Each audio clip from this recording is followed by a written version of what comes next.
Hello again, and welcome to a social scene in Glittering Gulch. Probably one of the first ones that will get posted, I hope.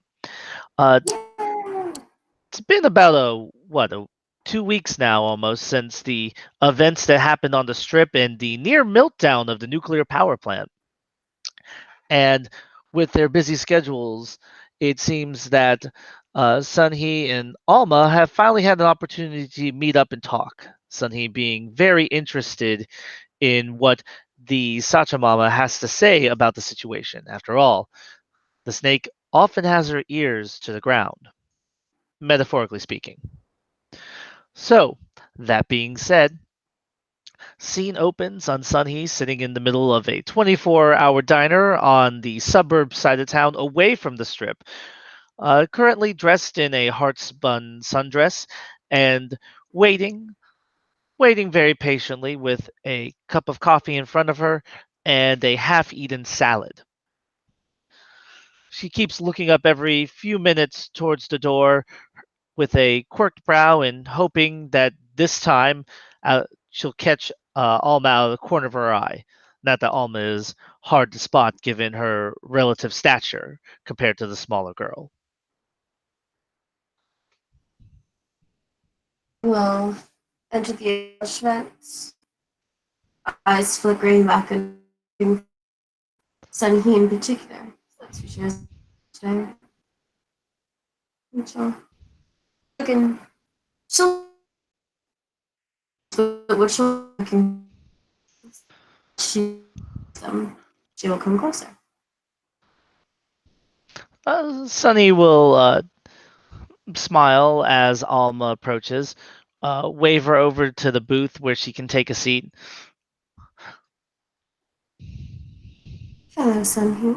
How are you today? I'm doing okay.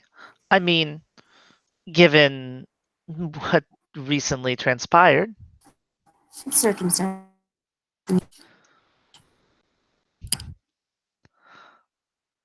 I see you're in relative safety. I I'm do my going to best. guess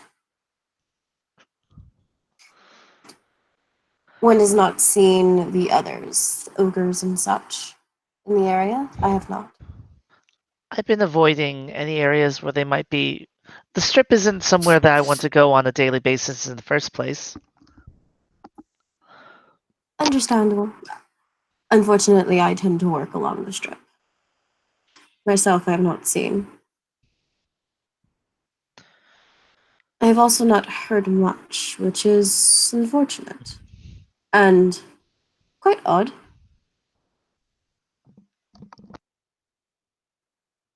I heard the party was something that we missed. Free bags of glamour being given out by the Countess or something? Yes, the little goodie bags of dross. Unfortunate we did. Well, unfortunate we missed in the manner of material gain.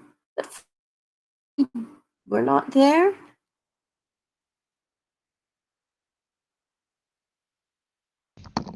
Yeah, it's not like the nobility is taking much of an interest in, well, anything happening in Las Vegas. Yes. I would say surprising, but it's actually quite not. Well, they've successfully fled into the near dreaming. What do they have to worry about? Mm-hmm. Well, can't tax people who are dead. No, that is one benefit. No more taxes. Only a slight benefit. I'll take what we can get.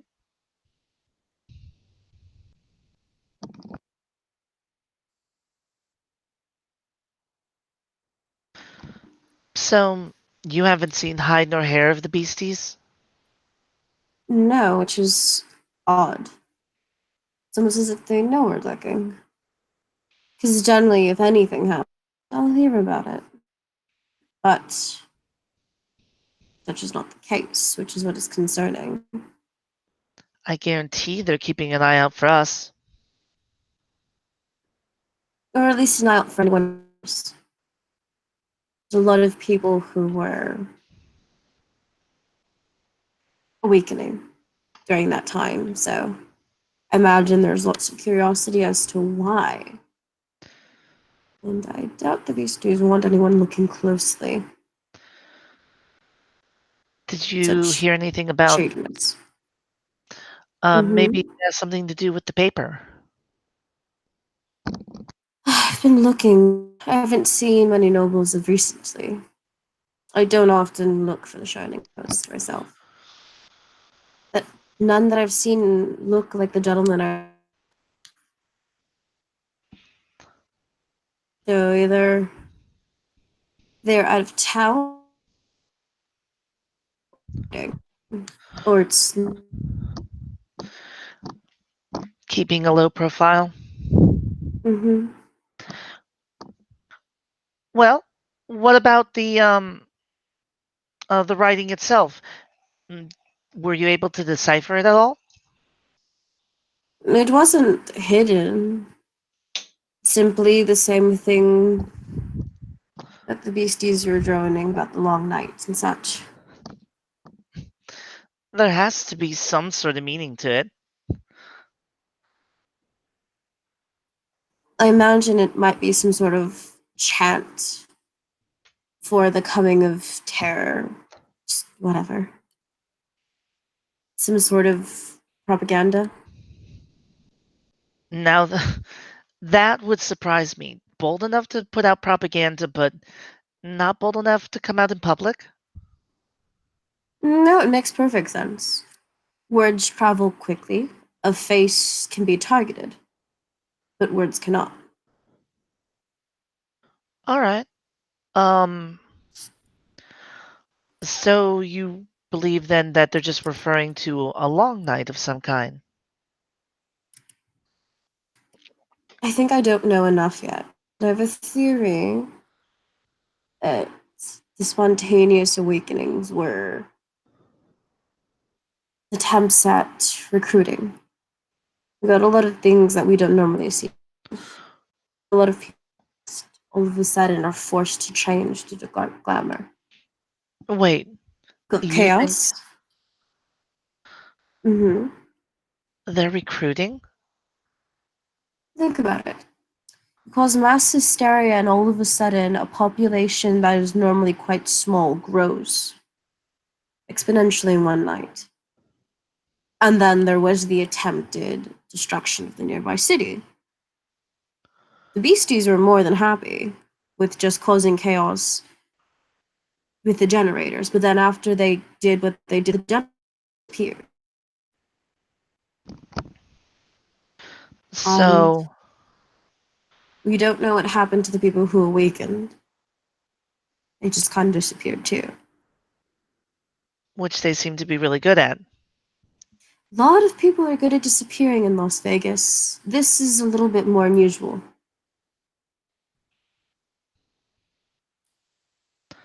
Because they're able to disappear from your radar. Yes. And that's only if the person who clogged up the ventilation system with chimerical paper was working with the beasties. It could be two completely different occasions, but I highly doubt it. It's too coincidental, too perfectly timed. Well, being a creature of dream, I stopped believing in coincidence a long time ago. As is wise.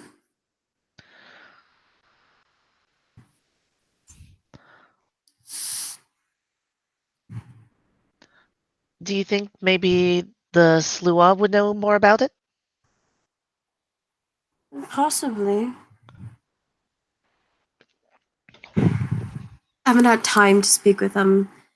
Grey World waits for no one. True. I And so mean, my time has been spent here. For my more material wealth, as well as cultivating that which we need to survive on. speaking of which, how is that material wealth coming along? Mm. Pretty well. I do good. It's hard to make a living sometimes for most people, but unfortunately, I happen to be in a particular niche that works for Las Vegas. I can't imagine that's too bad of a job. Mm-hmm. I end up blending in very well with groups and see many things. And if worse comes to worse and I need to use my hands, I'm very talented at getting people outside of establishments. Basically, I'm a bouncer. But an undercover one. Why would bouncers have to be undercover? Wouldn't you want to be open and intimidating? Ah, most bouncers are outside. Not many people pay attention to what's going on inside. Lots of drinking, lots of dancing, lots of close quarters, which means sometimes people get a little ballsy and sometimes people get a little handsy. And if a creep were to accidentally grip a woman, they're not expecting the woman next to him to lift him up and throw him out. Thus, the undercover. And I get to wear fancy nightclub outfits, so I get to have my fun. Provided by your employers, of course. Oh, yes. I don't usually drink on the job, but I'm allowed to. I get to learn many things about different people because they're not expecting me to be paying attention. And I get to have a nice workout every now and then. A nice workout? Yeah, there's nothing quite satisfying as beating the crap out of 3 frat boys in Las Vegas on spring break. Sounds a little dangerous no matter how you swing it. Exactly, but it's fun for me. And I may or may not have additional, talents that they themselves don't, but, it evens the playing field. For me, at least. It does sound a lot like a lot of fun. Mm-hmm.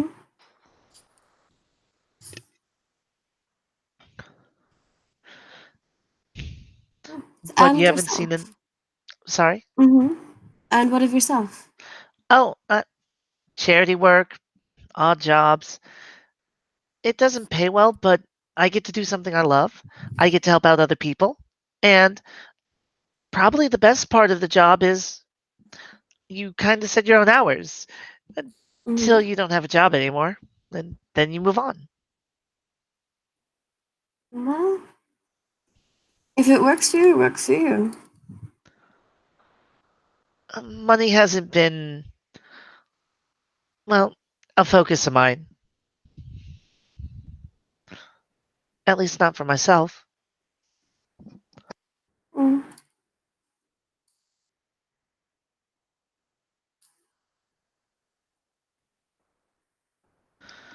Well, at least you get lots of mobility. That's something. Again, what's more important is I get to help others. Put a little bit of food in on someone's plate, help someone get into a new home. Mm-hmm. It's, again, not material gain, but you feel a lot better about yourself and you get to make a difference. And making a difference is, well, it's one of the most fulfilling things that I feel we can aspire to. To each their own. I can understand it.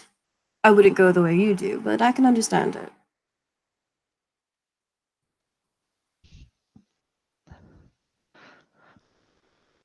I don't have the patience, unfortunately. For others, But particularly, yes. I can have patience to learn things that which I do not need to know, but I would like to know. I have the patience to use these in order to ensure my own territory is safe.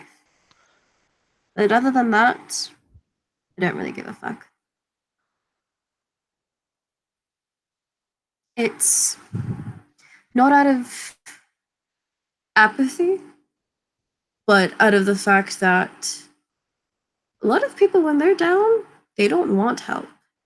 They would like the satisfaction of being able to figure things out on their own.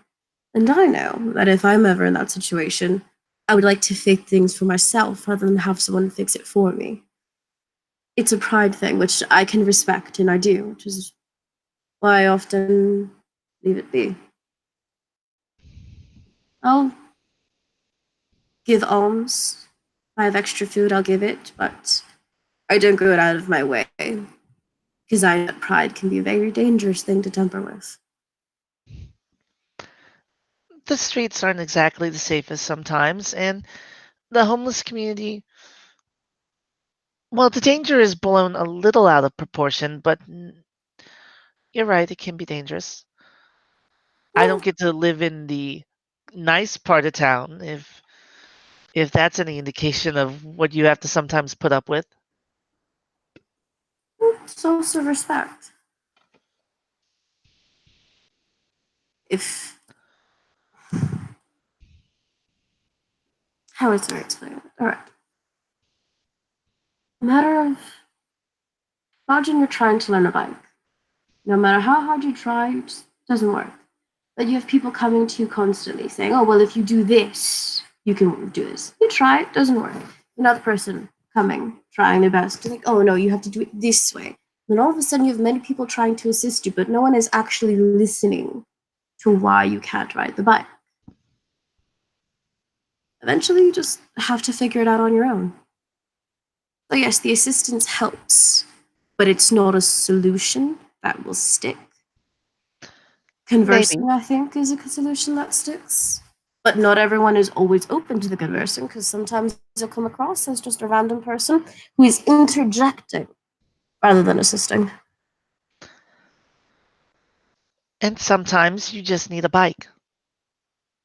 And that's where I come in. Donations, assistance of time. Sometimes a person doesn't have a bike to learn to ride, but when you provide it to them, then they can take off on their own. But you're not going to learn to ride a bike just sitting around on the pavement. Yeah. But learning to ride a bike is also a mental state. Are you ready? Do you really want to learn?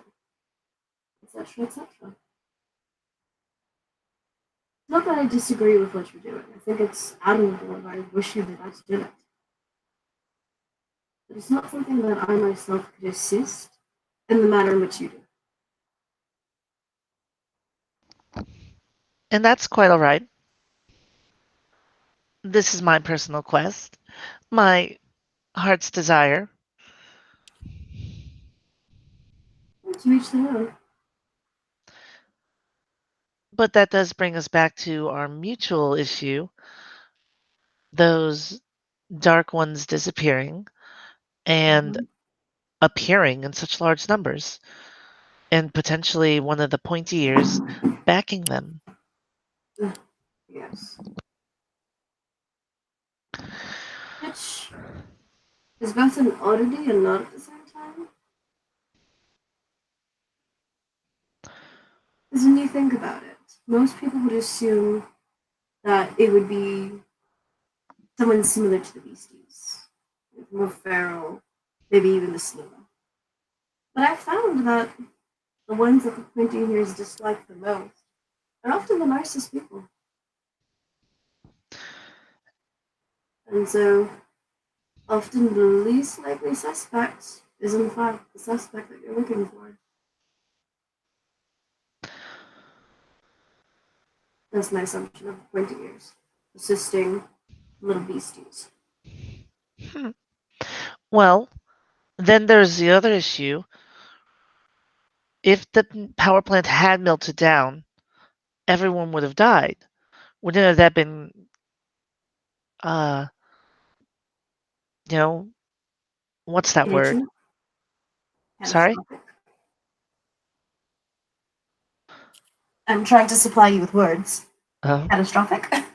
No, counterproductive. Ah.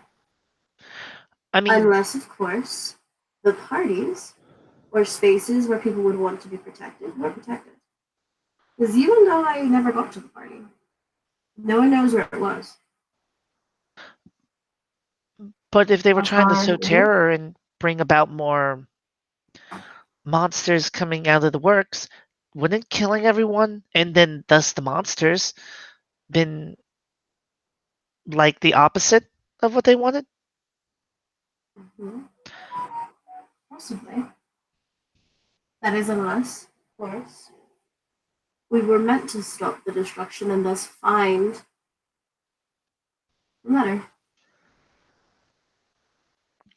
to be less of a clue and more of breadcrumbs.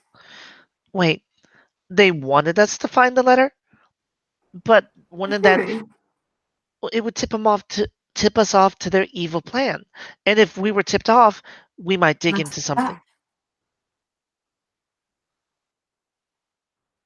Think of it like this. We were able to infiltrate a nuclear reactor that sits outside of. And the only thing that was stopping the reactor from balancing itself thermal wise was a bunch of paper stuffed into a vent. Miracle paper, which means only someone like us could see it. Right. And this miracle paper had that chant of the Dark Knights coming over and over. And once we grabbed it, it started to disintegrate to the flames. But only the The ones show. that with the red writing. Yes, but they all had writing. All of them disintegrated.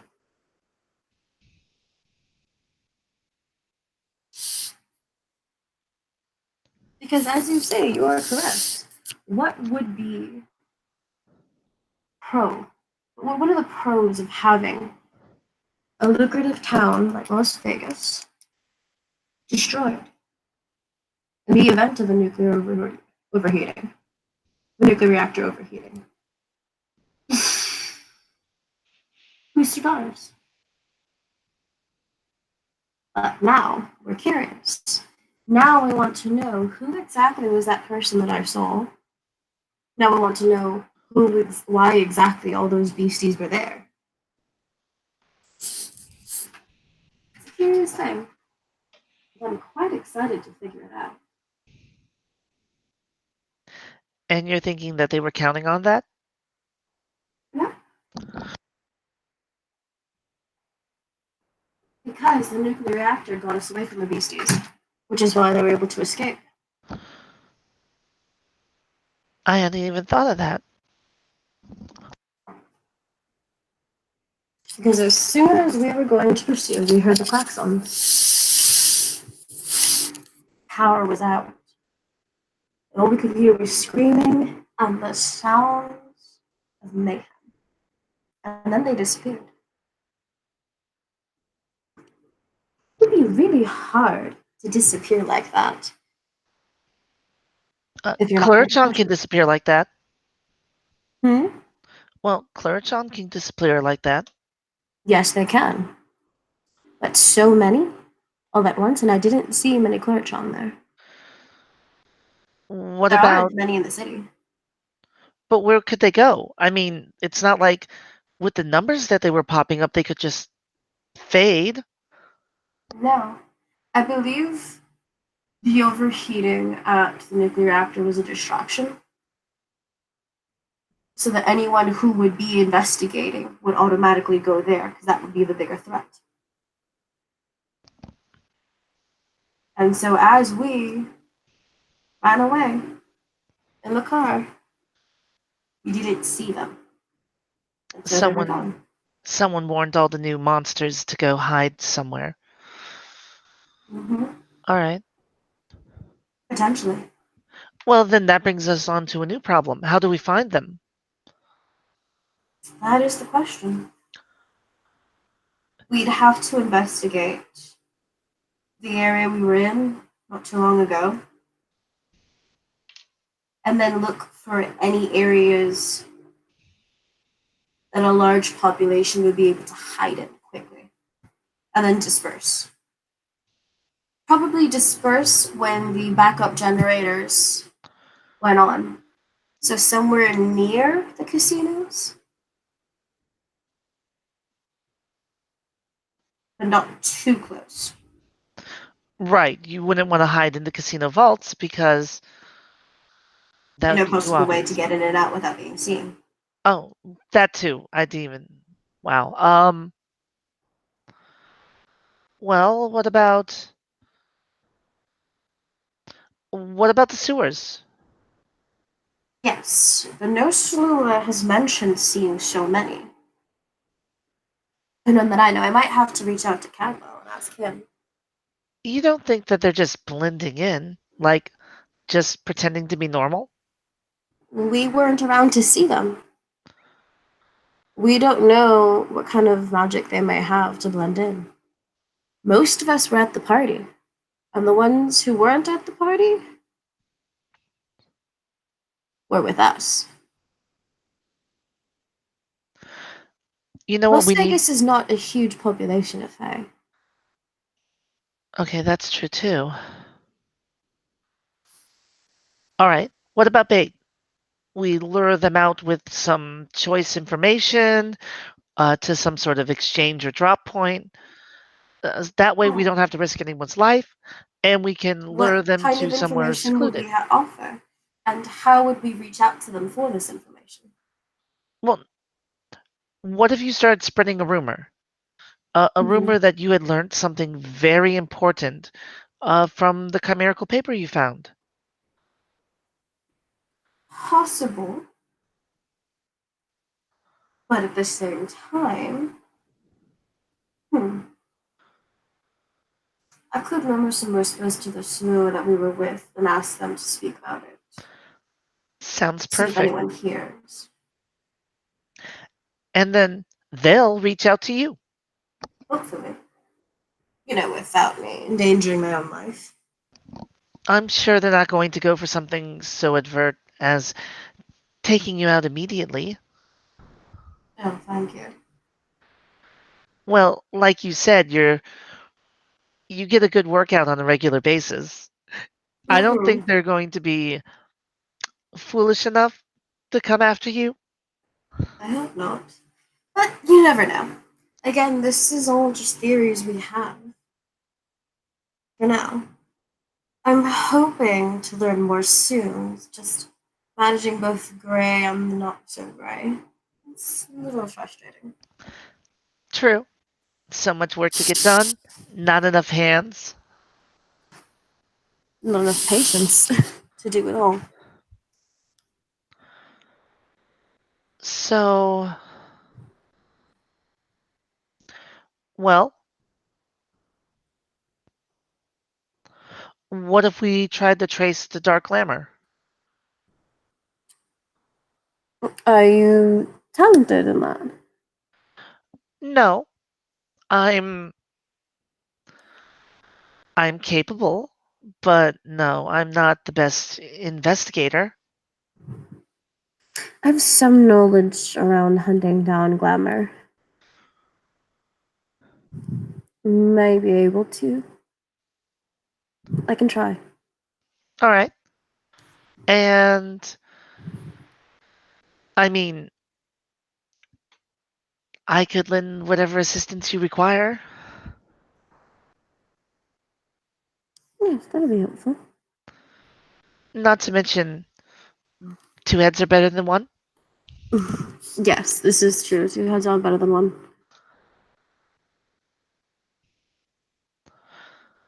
Um, all right. So we have the beginnings of a plan. Mm-hmm. I guess we're just going to want to pass on some of the information to maybe um others in the city. Oh, speaking of which, have you learned anything about that newer Kithane? The one who refers to himself as Nathaniel. You No, remember? I do remember him, but I haven't seen him in quite a bit. Probably keeping a low profile. It wasn't exactly the best circumstances to get to know everyone. No. No, not at all. He seemed so confused the entire time, which really confuses me. He didn't know who or what we were, but he still stuck around? Does that make any sense? Mhm. Well, he seemed to have a good heart. I mean, he was a really good sport about becoming our becoming the target of my particular talents. Mm-hmm. I mean, he seemed to be the smart one of our group. He was very much so. Brilliant and insightful. But very confused. Well, he was thrust into a very difficult and, dare I say, stressful situation. Oh, yes, definitely.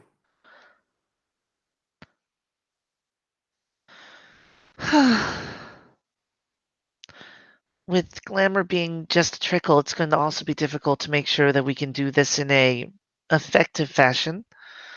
Mm-hmm. But I'm ready and willing on standby for anything you need me to do to help with the investigation. Don't take that as that I'm going to be stingy. Don't worry, I'll reach out to you. Um, It's hmm? going to be interesting. I've most of the information that I acquire I use for the Grey World. So to utilize it for the not so grey will be fun. And hopefully will keep us all alive. I would Mm-hmm. hate to see something else melt down in the city. There's what, 3 power plants supplying Vegas? Yeah, just gonna, and she'll kind of knock on the table they're at just in case, just in case.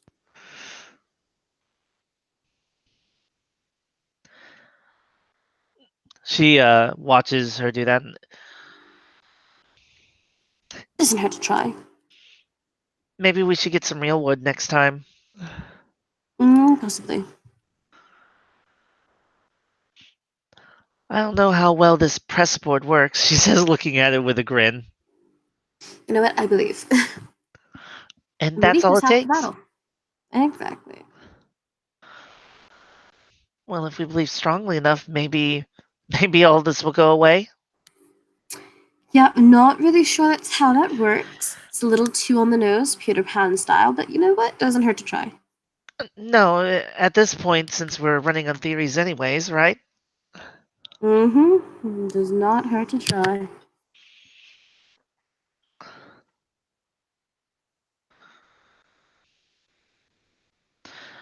It's just unfortunate. But at least this'll allow us to learn more things about the little word we're part of. Oh, Mm-hmm. I mean, how do I say? I'm new to the area within the year or so. So most of my connections are big. And I myself am not often someone who opens up. So learning new things about the community is fun. our community is unique. Yes.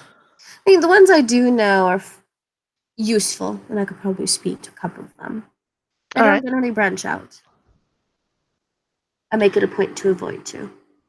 I'm not what you call a people person. Despite working at clubs as a bouncer and enjoying the company on the dance floor, I mean, I enjoy the hunt. And she kind of get a reptilian kind of smile. Sunhee does a mock shiver while grinning. Should I be worried? Oh, don't worry. I like big fish. Well, I'm neither big nor a fish. You're right. Nothing to worry about. Mm-hmm. Now, if I was a Selkie, Mm,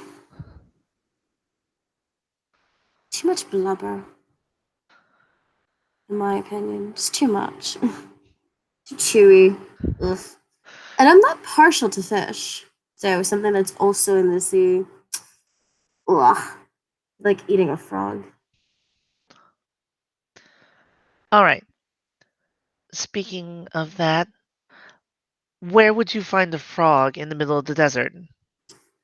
I believe one owns a pawn shop. Caldwell's a frog? Mm, is it? Yeah, Cobwell's classy. Maybe it's a puka instead. There are a couple I tend to steer away from them. They make me so hungry. Wait, Puka make you.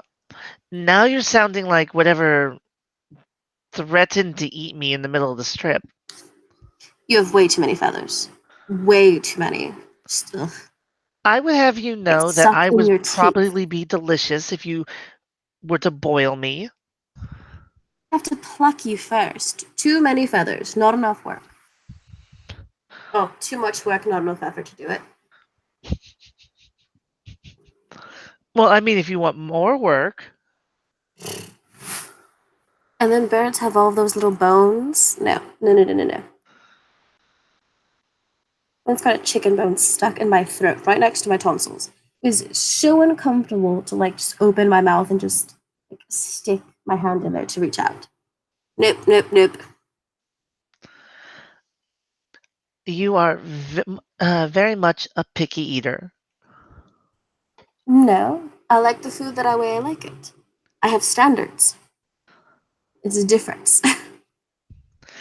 What does it matter if it's gourmet or Chef Boyardee?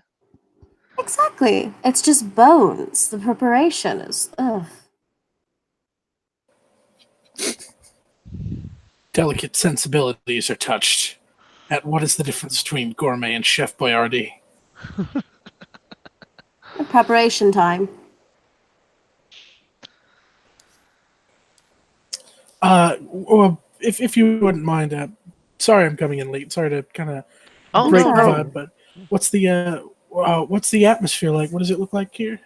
They are currently Sunhee is currently kind of like looks like my overlay, wearing a very beautiful dress and sitting at a booth with another young woman who happens to be very large.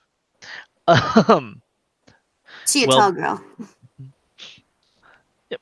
And so they were just sitting talking in the middle of a diner. Well, not middle, but in a booth in the diner, off to the side by themselves. It's later on in the day, so smaller crowd. Half-eaten salad in front of Sunhee, that she still has not been picking at. She's been just sipping away at her coffee the entire time. So a fellow walks in. And he approaches. Let's see, we're at a diner, so there's probably some form of a bar, I assume. Yeah, probably a bar area, but over there, they're in the suburb side of town, so nothing as uh Extravagant as the strip. I was gonna say tacky. I mean that too. So a fellow is wearing a pair of glasses. They look like a nice pair of glasses. He is. Oh, am I back? Yeah, you're There here. we go. We can hear, or at least I can hear you. He is so he is unshaven but not unkempt. He keeps a tidy beard. He don't think it would be accurate to call him a portly fellow. He's clearly to some degree out of shape. He has some flab on him. My face claim is Seth Rogen. He's got a healthy helping of Swish. Yeah. Mm-hmm. He's beautifully fluff, and he he first approaches the diner or the bar, without much pep in his step. But when he looks around and he sees Faye, as we can perceive the dreaming all at once, he tightens up. He stands up a little straighter and adjusts his hand in his pocket. Orders his drink as he would. Takes his drink over and approaches. He just stands there for a moment. He says, "Pardon me, I hope I'm not interrupting." Hello. What business do you have? Hi. Oh my gosh, he's actually a frog. Frog indeed. Very. Those who would confuse the two might insult me by calling me a toad. I've killed men for lesser. Well, I don't see any men sitting here, so I think we're safe. We've just established that my appetite does not go for the amphibious. Most excellent. Just a point to make. Oh, I'm Both sorry? Sun-Hee and Alma are very unique looking Fae. You've probably never seen another one of each of them. Sun-Hee has wings sprouting out, but not the regular kind that you would see on a swan puka. And Alma is very much a fully reptilian woman. She is not your average snake puka at all. She very much has the visage of something that would like to eat you. I just want to point out what went through my head there was from Dragon Ball Z Abridged at that point. You're not dealing with the average Fey warrior anymore.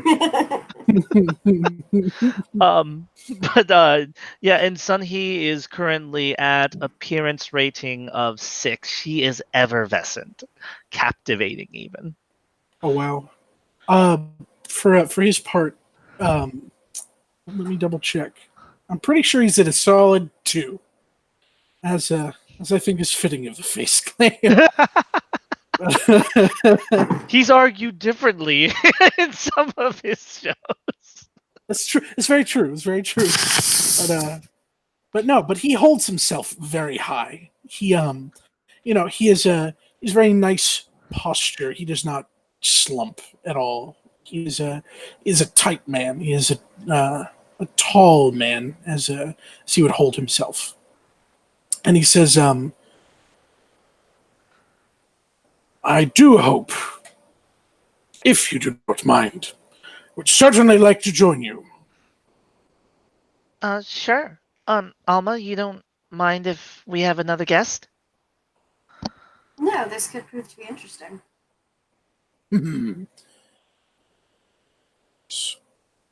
It's only that I have not seen,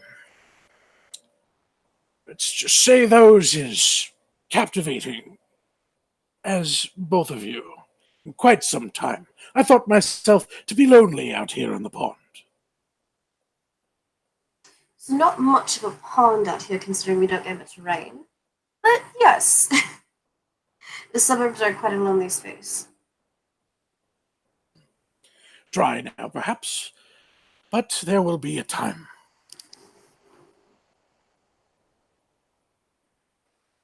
Perhaps. Now, your name, sir, you did not give. Or say it. Yeah. He says, actually, yeah. Does she say, she said he does not say it? Yeah, you've not said your name. Okay, yeah. Yeah, because the Fae, woo. I mean, no one really does that, but yes. Mm. It's polite to say that. Well, it's impolite to give your name and word it that way. He says, to those that I know from day to day, my name is Brooks Treadway. Mm-hmm. Mr. Treadway. But to those that I meet in court, I have a different name, as I'm sure we are all accustomed to, yes. Mm-hmm.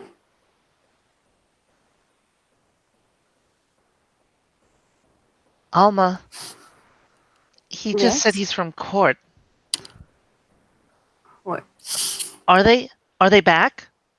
Did the nobles decide to deign us with their presence once more? Am I surprised at someone who is technically a commoner who is at court? Perhaps not all of the nobles. There are more stuffy that prefer to keep in their own places. I keep in my own for the most part, but I'm feeling adventurous. And as I've said, I saw beauty.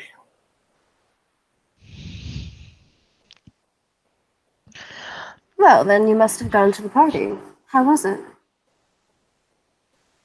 Oh, dreadful. Stuffy. Nonsensical. Wouldn't go there again. Well, that's not what I heard, but alright. Funny thing, words. Echoes nonsense. People say the things that they like to say to look better or what have you.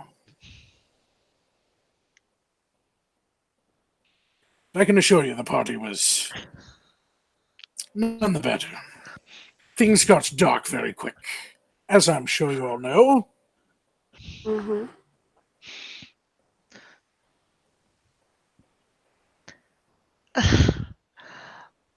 It. She is seriously trying to keep herself composed. Her hand is in front of her mouth, just as she's keeping to that soft and stifled chuckle.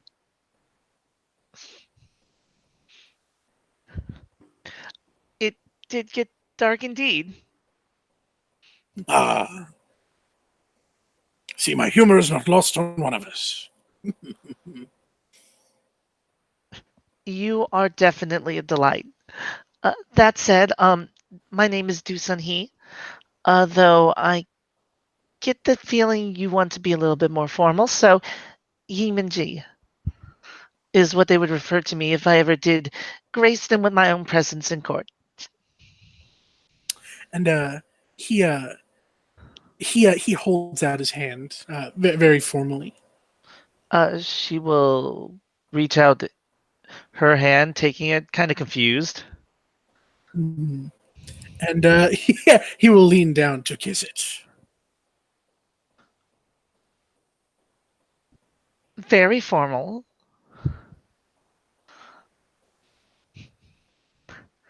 And this is Alma. She says, motioning over. And he holds a hand out to Alma. Alma will take the hand, but she will shake it. Nice to meet you. He'll once the shaking has begun, there's clearly no forward advance in this path of etiquette, and he returns the the gesture with a nod. A pleasure to meet you both. As I've said, some refer to me as Brooks, but to those who attend the courts, you may call me Alder Balderdash.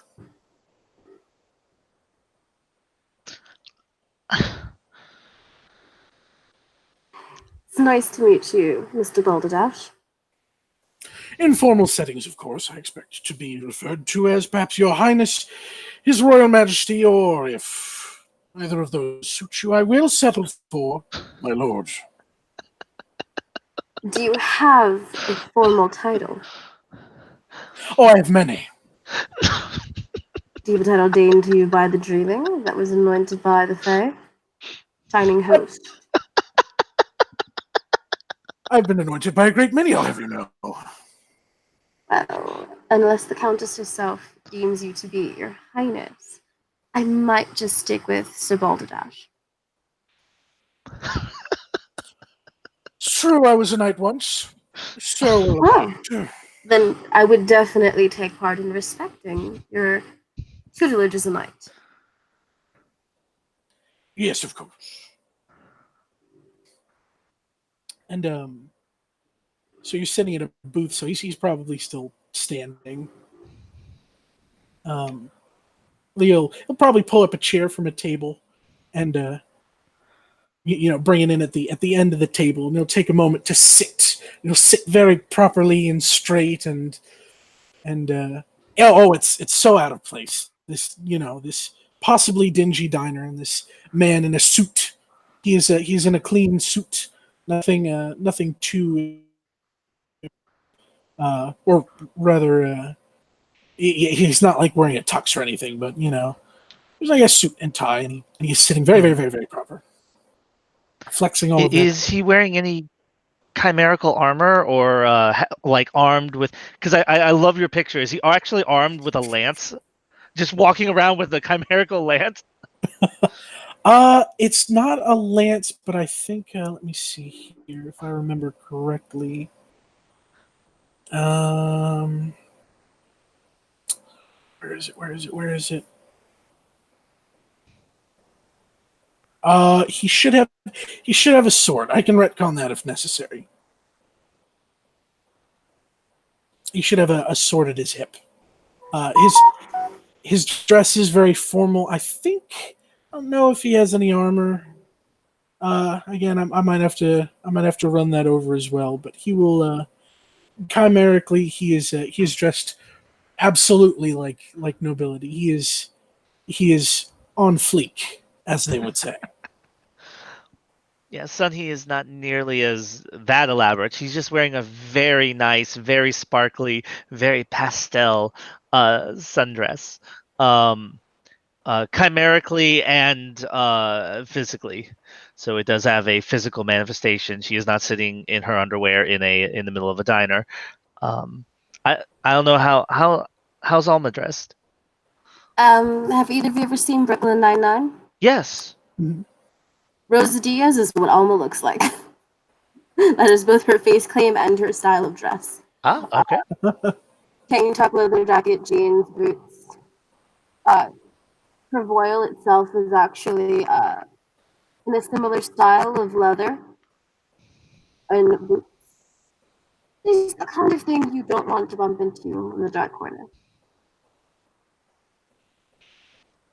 I love the head shaking.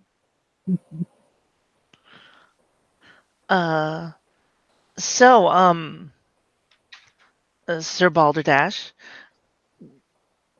did you hear anything about what's been happening with the darkness on the strip? Have you been informed of those events? Whispers, perhaps, but nothing solid, nothing worthy of sustenance. Oh, Afraid I frolic out on the fringe. What would the word be on the street, as they say?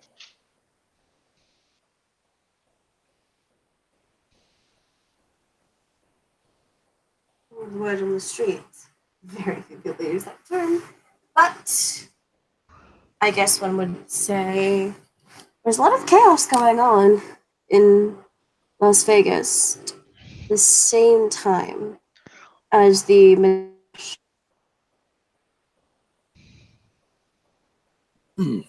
Chaos, you say? yes, generators were down, klaxons ringing from the nuclear power plant, and a lot of beasties around. dark monsters born of dark dreams. Creatures that were... Well, I don't remember who had seen it before, but someone... Was it Caldwell who had mentioned that he had seen it in New York? Possibly. Monstrous creatures. One destroying a generator, two more... One of them threatening to eat me. And then there was they said something about the nights are growing longer. Mm-hmm. We didn't have time to deal with them, though. We had to go down to the nuclear power plant. And the power plant was melting down. Or having a meltdown. And fortunately, Nathaniel came along with us. He was able to procure us a mode of transportation much faster than our feet. and then, thanks to his brilliant deductions and problem solving, was able to figure out what we needed to do to fix the nuclear reactor, only for us to learn that someone had clogged the vents with chimerical paper. And on them were written, "The nights grow longer," and then further down, they read, "Change begins now." And as soon as you were finished reading it, they just would catch on fire and just burn away. Hmm. A villainous scheme with a flair for the Dramatic. dramatic, yes. What an interesting plot. The forces of darkness have style. Yes. Perhaps this should be fun. Dashing heroics. Well, like the um, like the soup that you can get from any good restaurant, the plot thickens. Uh, Alma was able to learn something very important.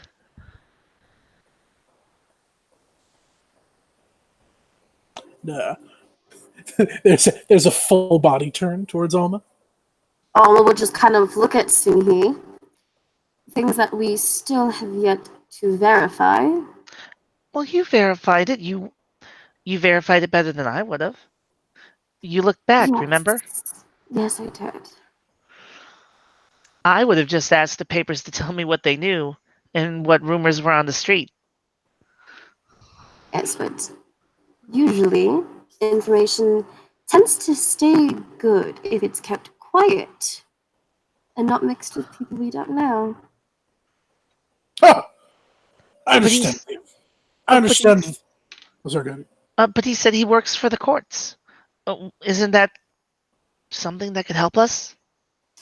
Yes, we don't know who he works for at the courts, dear Sunhee. Clearly, he must work for someone who's a good guy. Otherwise, he wouldn't be wearing gleaming, polished business suits. Oh, Sunhee. Do Sunhee.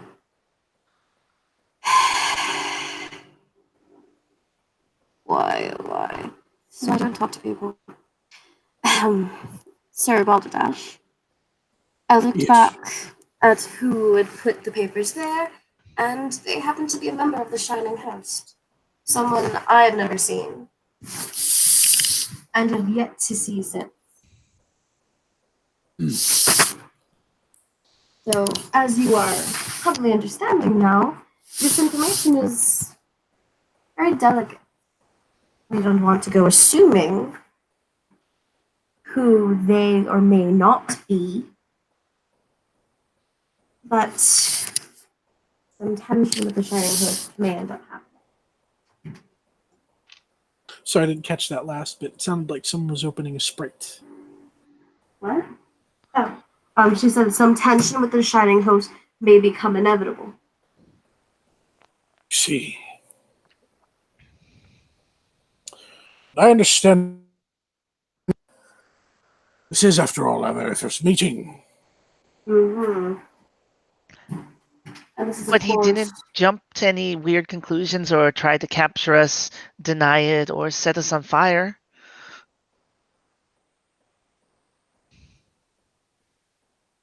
Not what I wish to. We're all being civil and cordial. Enjoying a succulent meal. He says, taking a sip of his drink.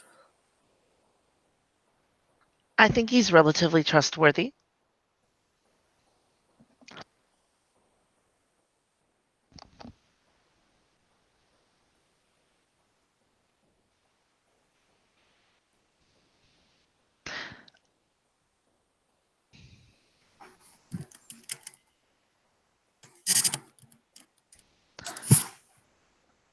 More importantly, oh, hey, sorry. I couldn't hear anything for a few minutes. she goes, "See, he seems relatively trustworthy. Nothing bad happened after we told him." Yet, Sunhee, yet. This is, of course, our second meeting, so pardon me if I'm just a bit wary. It's only Well- natural. Oh, sorry. You have quite the reputation.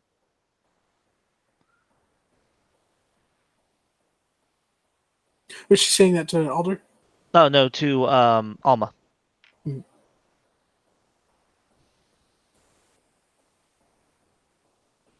Oh, she dropped. No. Darn up, back. Can you hear us? Yeah, something happened. I got kicked out. Well, Sunhee had turned to Alma after she had made the comment about our second meeting, and she goes, "Well, you have a rather large reputation." I don't actually. I make small waves, and people often don't know I'm even there. This has been an interesting conversation. Pertaining to the fact that you are someone I do not know. As is Mr. Alder Balderdash. Sorry, Sir Balderdash. He nods at that. Word travels fast in the community, or I should say, you work enough casinos, bars, and clubs. Eventually, you're going to see really, really big people. I didn't know you were working there, though. I work for whatever works for me.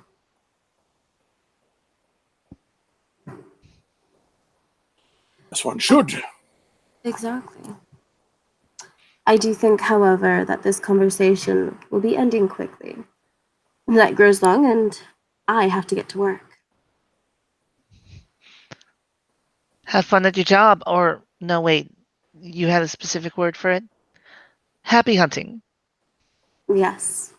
And do be sure you don't get hunted. Safety, you know. I'm sure I'll be fine. Let's hope. Sir Balderdash, it was interesting to meet you, and I hope we have further meetings that are pleasant. Absolutely, and I wish very much the same. And may I just say, I understand the apprehension, as should come naturally to any sane thinking person, with things of value, be it words or shiny things on one's person, and I very much look forward to defying expectations and earning that trust of yours. If such an occasion comes, that would be interesting to see. My apprehension with you is the fact that you are a self proclaimed noble who is also a commoner. You are an ennobled commoner, which is not the usual and is, in fact, very concerning. So, yes, my apprehension is logical. But I do not know you, and so I will wait and see. But mind you, Sir Balderdash, I watch very carefully, and I do my best to make sure I'm always safe. So when I am not, bad things happen. Good night to you both. Yeah, he just Take care, nods. Alma. He just nods. Sorry, And what were you saying, Robbie? he just nods and says, "I encourage you to keep watching. Don't blink." I don't often. She'll give him a very big smile, full of serrated teeth, and she will walk away. As Alma is walking away, she'll hear, "And if I end up dead, you know who I was last speaking with."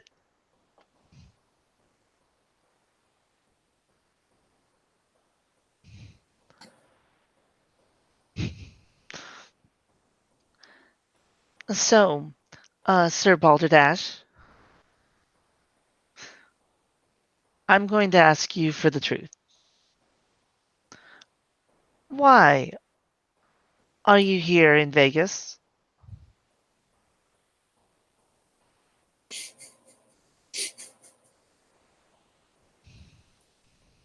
Why am I here in Vegas? Well, just say I've always been here. This is my home, much as everyone else who lives here.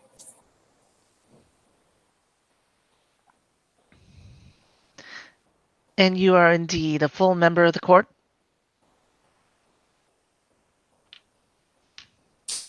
Ooh, out of character, I don't know entirely what that entails. A full member of the court. Would that mean that he's a noble, or simply that he is Seelie or unseelie?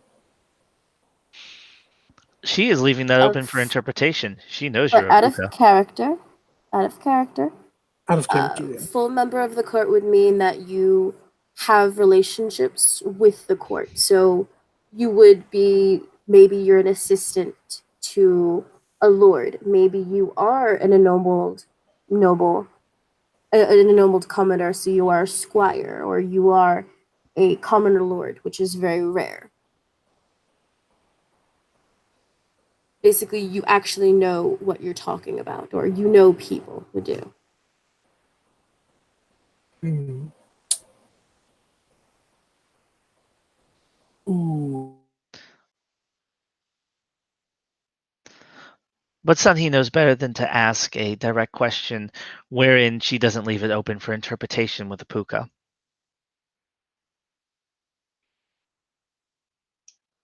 Straight answers and all that. Oh, can you hear me now? Oh, there we go. Let me look up really quick in the Alright. book, because I know there's a role to try and tell the truth. Oh, he is going to try. Interesting.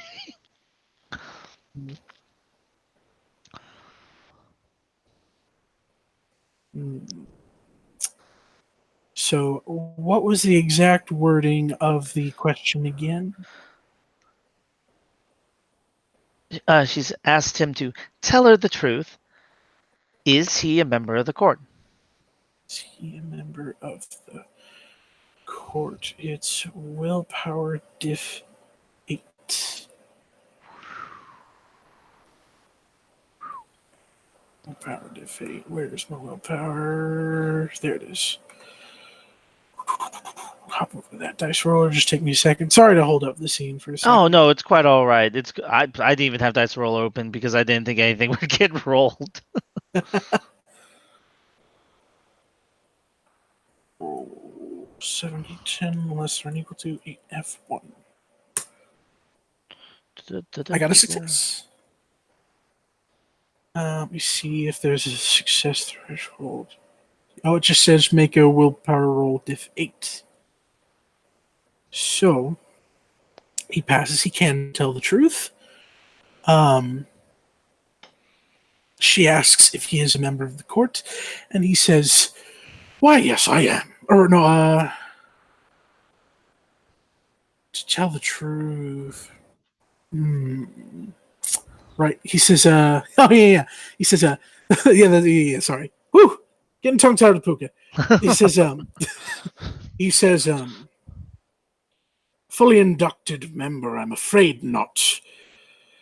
There are a good number of folk residing in the castles of old, as you may put them. Now that is an interesting answer. So, do you have any questions for me? Hmm.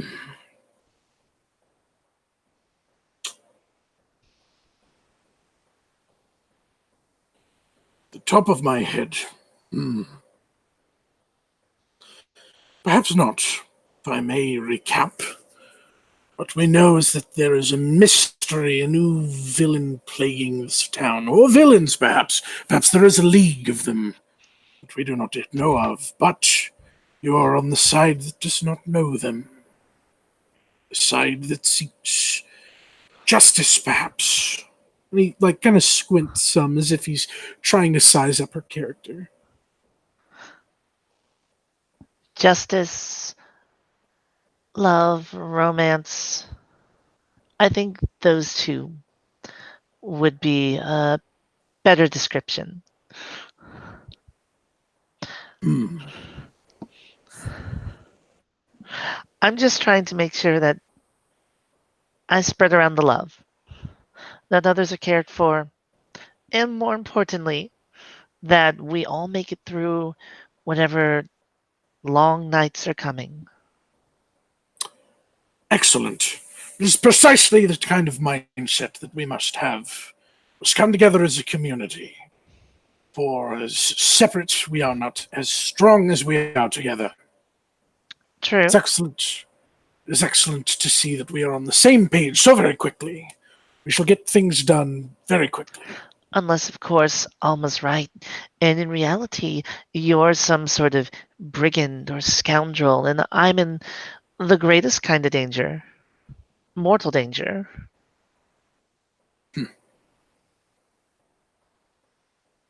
Well, What we need is a way to clear the air so that everyone will trust each other more.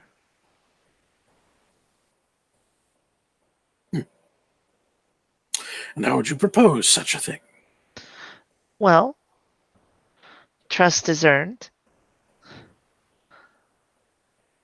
but that's not easy.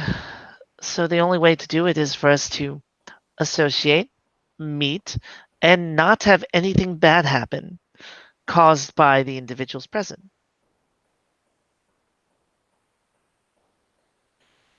Very well. Only time will tell then. True. But that's what ice-breaking mixers are for. If you can afford such a thing. I myself, I'm on the destitute side. So I'll have to leave that to others with more means. And as a acquaintance has once put it, more gray world wealth.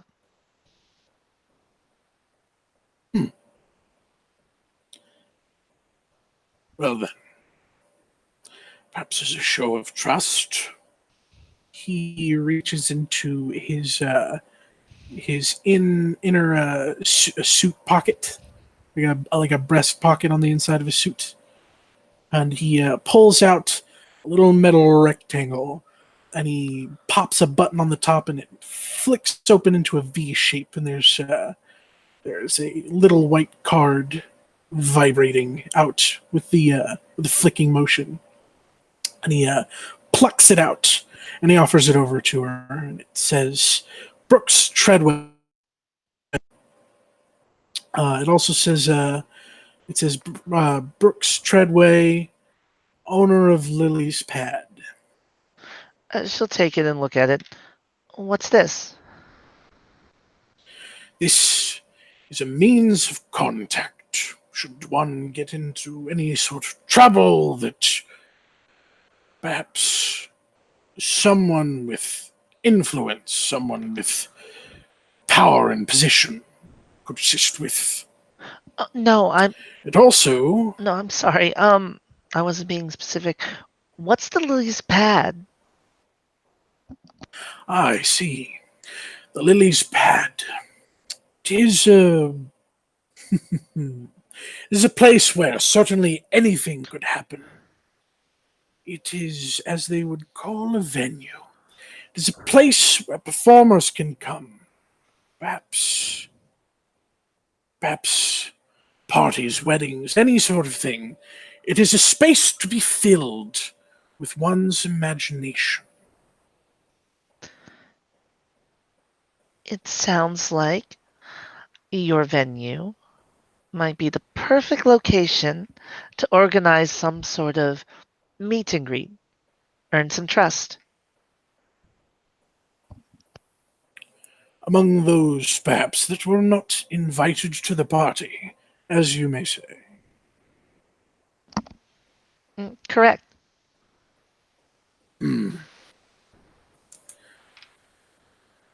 Though that does also put me in a precarious position, as if trouble is afoot, and that does sour anyone's trust on me if my venue comes under it. It does. Which is why you're going to have to find people that you trust to help you organize it, arrange it. Think of it as a team building exercise. It's not something we should do right away, but it's something we should consider for the future.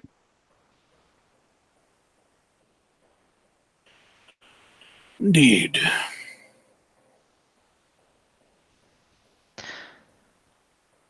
But I'll say this though. We may not know each other, but I'm more than happy to give you the benefit of the doubt.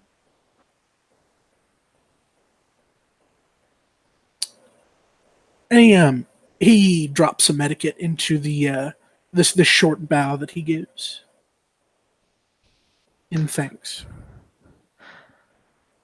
But that being said, now that you know details of what's going on in the city, I suggest you be wary.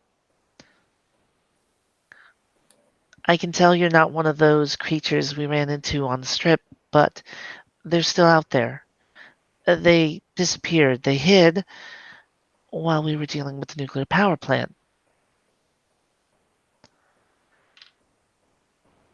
I don't know where they went. They could be anywhere. But you seem to like adventure and strange quests, so I don't think you'll have too many problems. Certainly not.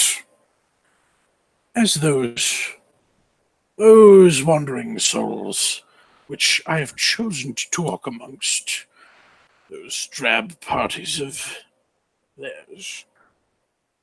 He says, sort of eye rolling towards the conventional nobility. I shall do my very best to show everyone what a noble truly is, not those rapscallion posers. She'll take the opportunity to stand and leave some bills on the table, pulled out of her small little purse.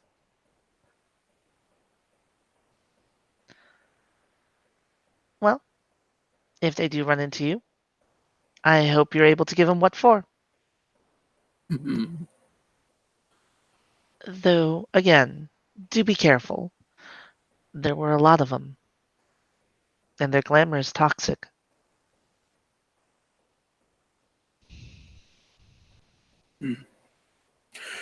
We shall see. It was a pleasure meeting you, Sunny. It was a pleasure meeting you as well, Brooks, she says, loud enough so that if anyone was nearby, that they would hear that. And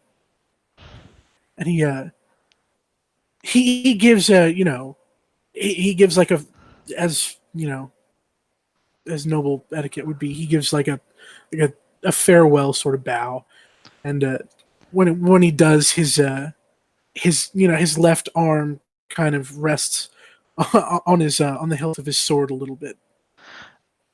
At the sight of him doing that, she decides to return his thus far very formal etiquette and curtsies, low, deep, and perfect, with practiced ease, as if she's done this 1,000 times. When she rises, it was a pleasurable conversation. Thank you again. The pleasure was all mine. I hope to see you around sometime.